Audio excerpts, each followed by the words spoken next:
السلام عليكم.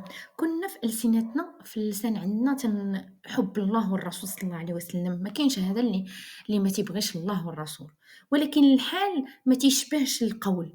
فاش تنجيو نشوفوا الحال ديالنا كيفاش داير، كيفاش حنا عايشين، الفقر، سميتو مبرسطين، المرض، الكآبة، بزاف الأحوال عندنا حنايا دابا تشبهش. تنعيشوها. هاد الحب ديال الله الرسول في القلب ديالنا. واليوم بغينا نتعمقوا في بزاف كيفاش يتجلى الحب ديال الله والرسول واسم الله العزيز في حياتك. تشبهش هاد الحب ديال امتى الله تتعرف واش الحب لله والرسول اكبر؟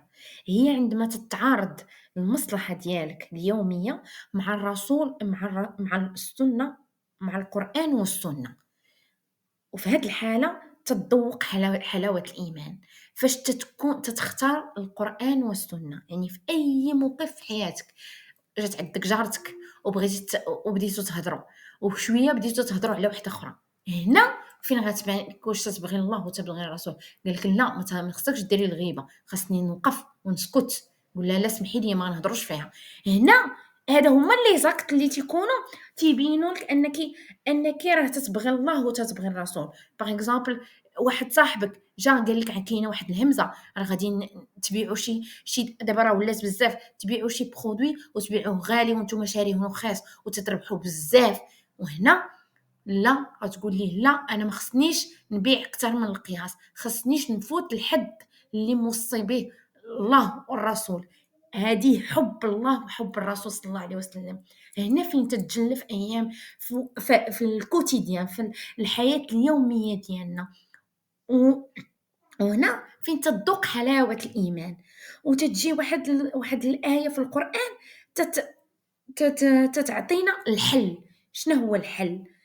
بسم الله الرحمن الرحيم: والذين جاهدوا فينا لنهدينهم سبلنا وإن الله مع المحسنين. يعني أي واحد تيقول يا ربي تهديني، راه هاد الآية تتجاوبه، تتقول ليه واش جاهدتي فيا، واش جاهدتي في نفسك، واش جاهدتي في الشهوة ديالك، واش درتي واحد ليفور باش توصل واحد المجهود باش توصل ليا. راه ربي سميتو هنا من جات اسم الله العزيز. العزيز هو اللي صعيب الوصول اليه. شو سبحان الله العظيم، ربي كبير، ما عطاش غير العزيز، عطى الرفيق، عطى القريب، وعطى الودود، وعطى اللطيف، وعطى. ولكن من اسماءه العزيز، وانك تيبغي يشوف ان العبد ديالو تيدير مجهود باش يوصل ليه، تيدير شي حاجه باش يوصل ليه، ماشي ان نصلي 2 ركعات ونصدق واحد جوج دراهم ونقول راني غندخل للجنه. هادي الا بغى الله راه كل شيء ممكن، ولكن تيبغي الله يتباهى بينا عند الملائكه، يقول لنا شوفوا تيقول لهم شوفوا عبادي اشنو تيديروا على ودي.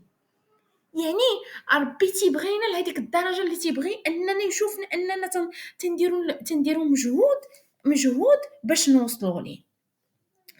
ودابا غادي نتقاسم معكم واحد الايه انا فاش قريتها عرفتي جابت لي الرهبه.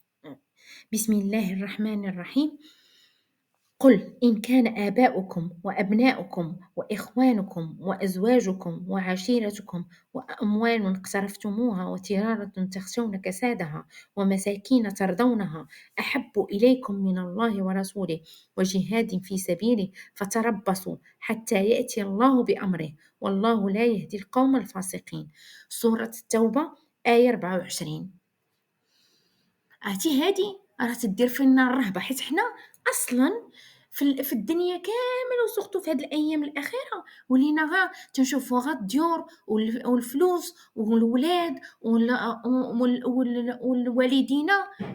ودائما وهنا شنو تيقول لك ان اي سميتو حاجه درتيها في النهار ديالك، وكان تتحط فيها الله ورسول الله، وتتحط فيها الهوى ديالك والنفس ديالك، وانت مشيتي فضلتي الهوى ديالك والنفس ديالك وداك الشيء اللي بغيتي انت، وما درتيش داك الشيء اللي تيبغي الله والرسول. هنا تتكون ظالم لنفسك. وهذا الظلم ديال النفس راه عاوتاني فيلم واحد اخر. يعني هنا اهم حاجه هي محبة الله ورسوله، فاش تيقول لك تربصوا، عرفتي أنا هاد الكلمة مهمة جدًا.